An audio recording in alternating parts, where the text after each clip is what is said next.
Hey guys, I'm going to go over the Season 2 update that game director Jeff Kaplan just put out for Overwatch. It came out yesterday, August 15th, so I'm going to cover some of the key points that he mentioned. First of all, the biggest thing was the skill rating system. So currently in Overwatch, there's a skill rating of 1 to 100, and it's a numerical value attached to essentially you as a player based on how you perform in competitive. So you'll go up the higher your rating, the better you perform, and you'll go down. The worse your rating, the worse you perform. The main thing that he started with was that the skill rating system didn't feel good. It was wrong for a bunch of reasons. Programming side was that you could move up and down a fraction of an amount, not a whole number. So it wasn't clear to players who were competing constantly where they actually lied in that system. The other thing that he mentioned was with where we judge the numbers, 1 to 100, that being, for instance, like the school system, a 60 was failing. You needed at least a 70 to pass. So he remarks that on their end, Blizzard's database, when they see a player who has ranked 60 or higher, they are actually the top 6% of Overwatch players. Rank 60 or above is amazing, but players look at it like, oh, this is 60 out of 100. There's 40 other ranks above me. So that wasn't, that jump wasn't quite clear in what they were trying to accomplish. I think one of the best players in the United States, Seagull, is maybe upper 70s, I think. I'm not quite sure, maybe low 80s, but even he isn't 99 or 100, somewhere up there. So a change that they're making for Season 2 is instead of the 1 to 100 skill rating, they're going 1 to 5,000. So they've really stretched out the numbers, but this is going to allow them to sidestep the issue of the fractional small changes. It's just going to be a whole number that you move up and down. But the bigger thing with this is now they're introducing 7 tiers. He mentioned 6 of them in the video. Presumably the last one's platinum, but the tiers are bronze, silver, gold. I'm assuming this one's platinum, then diamond, master, and grandmaster. So there's the 7 tiers that they're introducing, and each tier is going to be the equivalent of roughly 500 points. So 1 to 500 is going to be your bronze tier, and then 401 to 5,000 is going to be the grandmaster tier, essentially. So they want to pull away from players thinking of themselves as a number. Hey, I'm 45. I'm a 45 ranked player. And rather have you think about it as, okay, I'm a gold level player. Regardless of what my actual skill rating is, he doesn't mention if that skill rating is going to be shown anymore or if just the tier is. I'm assuming it's still going to be. But he wants to, and the team wants to avoid you going through just the ups and downs of normal play. Hey, I'm 60. Okay, no, I'm 59. I'm not as good. Okay, now I'm 58. Oh my God. No, you're a platinum level player. You compete at that platinum level, and that's the gauge that you can use to say, okay, this guy's a gold level player, so I can sort of expect him to play like this, or this is a grandmaster player, so I can expect him to play like this, rather than having it be tied to a strict number. The other thing that he mentioned was with the tiers, you won't be able to fall out of a tier unless they're the 2 highest. So you won't be able to fall out of any tier unless you've achieved the 2 highest, being master or grandmaster. He says that he and the team want to avoid sort of the disparaging loss of, hey, I went from essentially 60 down to 59, like that's a huge blow, or I went from gold back down to silver, and no player really likes to lose things in a game. So they want to avoid that issue by not letting you fall out of tiers. Once you've achieved a certain tier, you'll be locked into that tier. I have a couple issues with that. One being, in every I've heard of you achieving the end of the season or the end of the streak, whatever it's called, the end of season rewards for the highest tier that you've achieved. But in every competitive game that I play, if you no longer compete at the gold level, you aren't at the gold level anymore. You won't get paired with people in the gold level. You won't be rewarded like you're at the gold level. If you achieved gold, you were playing every single day for 5 hours a day and you hit gold or platinum, but you're no longer playing at that level, you shouldn't be there. Not only for the player, but also for everyone else. If that person is a, for instance, let's take two disproportionate ones. Let's say Grandmaster. Someone achieved Grandmaster, but they're really a bronze. Like, just to take the two extremes, that player doesn't belong in Grandmaster. They, as a player, won't even have fun matching anymore because they're going to be stomped every single time that they play. So if you achieve gold one day, but you're truly in silver, I feel like it should push you back down to silver. Now, he does remark that if you play in the silver rank and you get matched with people in the silver rank, you'll still achieve the gold rewards. I'm sort of messing up the quote, but you'll still achieve the gold rewards if you achieve that rank. So I'm a little confused as to, are they just locking you in at the tier, but then the skill rating is more important? Like, if you need 1,500 to hit gold, or 1,000 to hit gold, I guess, but then you fall below 1,000, on your profile, does it still say you're gold, but your actual skill rating is silver, and it's matching you that way? But then why don't people just look at the skill rating? It's a little confusing the way that he worded that at the end, when he was talking about what tier that you're in as a player versus what tier rewards you'll get being the highest that you get. They also mentioned briefly that they're multiplying the skill points by 10, but they're also multiplying the golden guns by 10. He said that this was an issue with programming on the back end, and they'll come out with more reasons why and the actual programming for why they needed to do this. I'm assuming that it has to do with them doing fractions or not using whole numbers. Hey, instead of this reward is going to cost 5 points using the new system, or 0.5 using the old system, and they just didn't build it around that. I'm not a programmer, so I don't really know exactly why you'll have to multiply everything by 10. That's the only thing I can come up with. And finally, they said that they're pulling out the coin toss mechanic. They're adjusting competitive play just overall. One of the big issues is the coin toss. They listened to the community, which was great. I love the amount of communication that Blizzard has with Overwatch. It's awesome to see the constant Twitter posts and Facebook posts and YouTube videos announcing new stuff and new changes, and that they're listening to us. But they're removing the coin toss. So, first of all, maps with no sudden death, obviously they won't change at all. Maps with objectives are still going to use the same time bank system that they have currently. There's going to be some minor tweaks in order to deal with ties and sudden deaths, but again, they're pulling out the coin toss.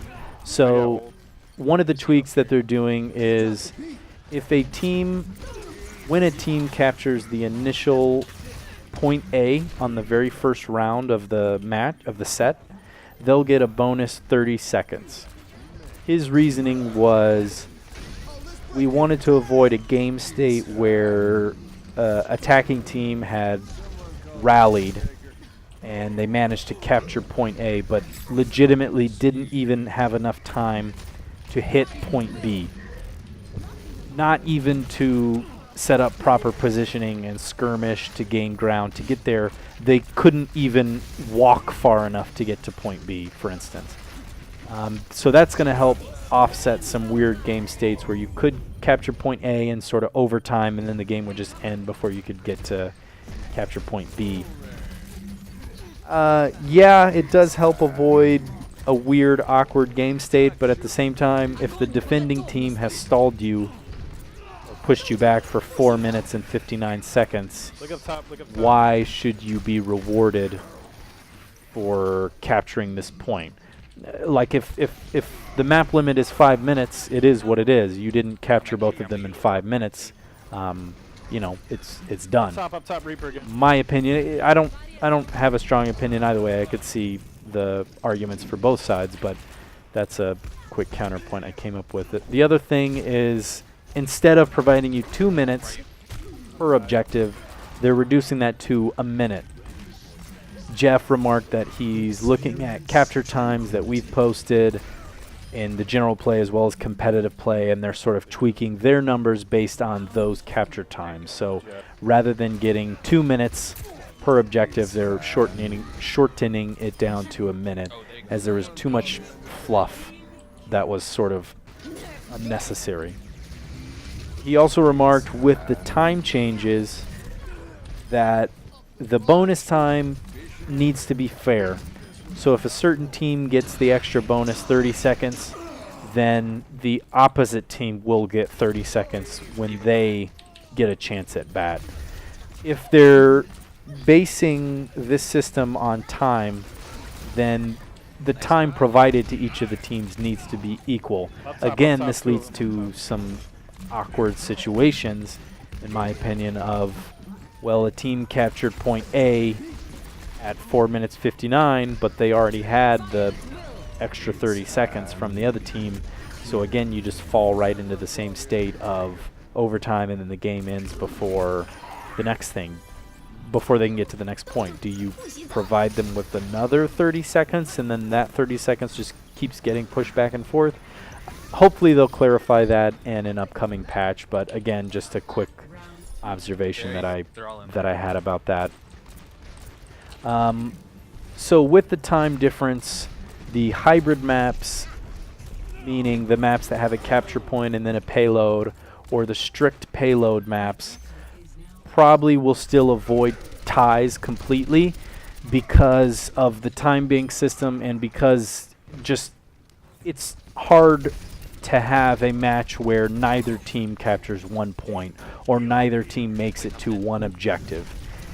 That number, even if it does happen in a quick play match or competitive match, that number is astronomically lower than the number of sudden death matches. So they're taking a step in the right direction with these time changes. Yes, it might come up where it does end up being sort of you know, a weird time situation where the game ends in a tie, but that's going to happen a lot less than the current system of coin tosses and sudden death.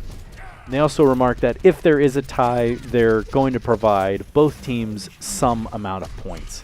He doesn't mention how many points, but they're going to provide both teams some points. Again, that could fall back to the reason why they had to multiply the numbers by 10 if all of a sudden they're providing teams with 0.5 point. Like currently, if you make 1 point per win for a tie, if they're trying to provide you 0.5, maybe they have to work in a buffer. So that's probably where the times 10 comes in. They're also shortening just competitive matchmaking and setup. They were looking for ways where they could trim out some time. Presumably, the example he gives is the hero select phase. He remarks that they're not changing the initial hero select phase, but in the subsequent rounds, they're going to trim up that time a little bit. Presumably, they could also shorten the time in the map as well as the time out of the map. Maybe cut some of the fat before and after the play of the match or the score, just to keep things rolling there.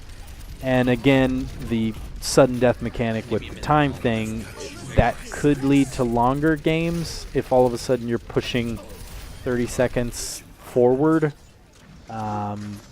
He remarks that it's only going to happen in the first match on the first objective, but if the second team then gets that 30 seconds and then they likewise capture the first point on their first round on attack, do they get another? It's a little confusing again. I hope the patch clarifies what specifically they're talking about and what their plans are.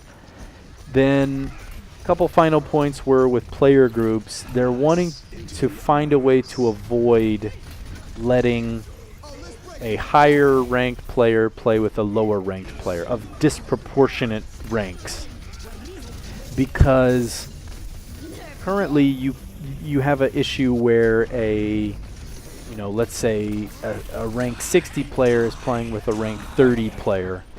The rank 60 player gets sort of pared down because the average across his team will go lower, and obviously the rank 60 player will most likely carry the match.